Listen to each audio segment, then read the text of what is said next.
పరిశ్రమల కోసం బలవంతంగా భూసేకరణ చేస్తే ఎవ్వరూ ఊరుకోరని వ్యవసాయ కార్మిక సంఘం నేత తాళ్లూరి మాల్యాద్రి ప్రభుత్వాన్ని హెచ్చరించారు. గురువారం రాత్రి సిపిఎం కార్యాలయంలో ఆయన మీడియాతో మాట్లాడారు. కావలి మండలం తీర ప్రాంతాల్లో 2 రోజులుగా పోలీస్ పహారాతో భయభ్రాంతులకు గురిచేస్తున్నట్లు తెలిపారు. రాజ్యాంగ ప్రాథమిక హక్కులను పోలీస్ యంత్రాంగంతో హరిస్తున్నట్లు ఆయన మండిపడ్డారు.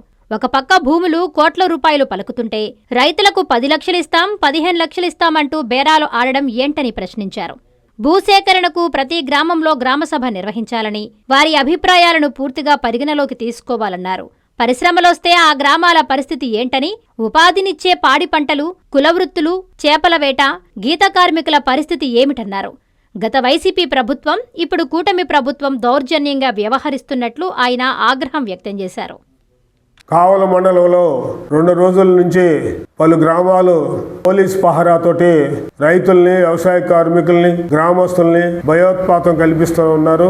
బలవంతంగా బీపీసీఎల్ కంపెనీకి ఆ పొలాల్ని లాక్కునేదానికి ప్రభుత్వం అధికార యంత్రాంగాన్ని, రెవెన్యూ యంత్రాంగాన్ని, పోలీస్ యంత్రాంగాన్ని పెట్టి బలవంతంగా ఆ భూములు లాక్కునేదానికి ప్రయత్నాలు చేస్తూ ఉన్నారు.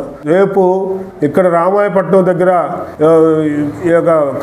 కాలుష్యం సంబంధించినటువంటి మీటింగ్ పెడుతున్నాం అన్నారు. కాలుష్యానికి సంబంధించిన మీటింగ్ పెట్టేది ఏంది? వాళ్ళు పిలవటం దేనికి? అసలుకి గ్రామ సభ జరపాలా, రుద్రకోటలో గ్రామ సభ జరపాలా, అదే రకంగా వచ్చేసరికి చెన్నాయిపాలెంలో గ్రామ సభ జరపాలా, అదే రకంగా బచ్చికాట్ల పాలెల్లో గ్రామ సభలు జరపాలా?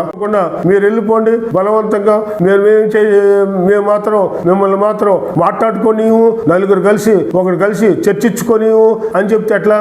రాజ్యాంగం కల్పించినటువంటి ప్రాథమిక హక్కులు కూడా ఈరోజు పోలీస్ యంత్రాంగం హరించేస్తా ఉంది. ఈ రోజు ఉదయాన నేను పోతే మామూలుగా ఎట్టున్నారు ఏంటిదని విచారించాను పోయా. నువ్వు ఇక్కడ వచ్చేదానికి లేనే లేదని చెప్పి 30 యాక్ట్ ఉందని చెప్పేసి నన్ను రాష్ట్ర కమిటీ సభ్యుడిగాను, వ్యవసాయ కార్మిక సంఘం రాష్ట్ర కమిటీ సభ్యుడిగా అయినటువంటి నన్ను ఇక్కడే ఆ ఊరి నుంచి బలవంతంగా బయటకు పంపించడం అనేటువంటిది చాలా దుర్మార్గమైనటువంటి విషయం. దీన్ని ప్రజలు, ప్రజాతంత్రవాదులందరూ కూడా, ఆ గ్రామస్తులు కూడా అందరూ కూడా ఆందోళన చెంది ఖండించారు. అందుకని ఇప్పటికైనా సరే ప్రభుత్వం పునరాలోచన చేసి నువ్వు బీపీసీఎల్ కంపెనీ పెడతావు కాదని అంటోలా, అదే రకంగా వాళ్ళకి ఉపాధి అవకాశాలు ఏంటి, వాళ్ళ భూమికి రక్షణ ఏంటి, వాళ్ళకి భూమికి భూమి ఏంటి, అదే రకంగా మార్కెట్ రేట్ ప్రకారం వాళ్ళకి డబ్బులు ఏంటి, అదే రకంగా పిల్లకాయలు చదువుకునేటట్టు ఉద్యోగాల సంగతి ఏంది, ఇవన్నీ స్పష్టత లేకుండా మేము భూమి తీసేసుకుంటామంటే ఎంతవరకు న్యాయమైంది? విద్యుత్ వినియోగదారులకి శుభవార్త. కరెంటు బిల్లు ఎక్కువ వస్తుంది అని బాధపడుతున్నారా?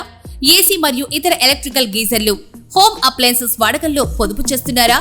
ఇప్పుడే నిర్ణయం తీసుకోండి. కేంద్ర రాష్ట్ర ప్రభుత్వాలు పీఎం సూర్యఘర్ పథకం ద్వారా 78,000 సబ్సిడీతో మరియు వినియోగదారులకు తక్కువ ఖర్చుతోనే బ్యాంక్ లోన్ సదుపాయం, తక్కువ 65 పైసల వడ్డీతో మీరు కట్టే కరెంటు బిల్లు బ్యాంకు ఈఎంఐ కట్టే విధంగా ప్రముఖ కంపెనీలు టాటా, అదానీ, వారీ, సోలార్ 25 సంవత్సరాల కంపెనీ వారంటీతో ఉచిత డాక్యుమెంట్ ఛార్జీలతో మా సిబ్బంది ద్వారా నిర్ణీత సమయంలో సమకూర్చబడును. కనుక ప్రతి ఒక్కరూ ఈ అవకాశాన్ని సద్వినియోగం చేసుకోండి. పూర్తి వివరాలకు ఈ క్రింది నంబర్లకు సంప్రదించండి. 9985299995, 9490471476, 9177038604. టెరోసోల్ green energy solutions private limited, Andhra Pradesh అన్ని జిల్లాల్లో అందుబాటులో ఉన్నాయి.